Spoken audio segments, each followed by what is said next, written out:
get to it. So if you jump over, you're going to be able to add plugins to your WordPress site. And I love using the Thomas Geiger plugin. Add new, and there is a GTM for WordPress plugin, and look for the one that's by this guy named Thomas Geiger. Now they have server-side containers for Stape, which is great. They've got some other plugins that have popped up over the recent years, but I've been using and I continue to go for the GTM WP. And so it looks like it's already here. I just got to go to settings and find it. So if you go down to settings, it doesn't pop up here. I forgot to mention that.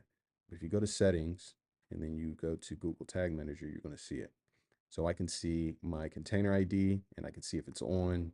I can also see other things, events, scroll tracking, a lot of stuff. The data layer is actually already set up, and you can set up a variable name. You can rename it if you want to. I don't. I advise strongly against that. But essentially, this is a quick way for you to just drop the ID here into that section. If you have a WordPress site, that's the cleanest, quickest, easiest way to do it. Okay.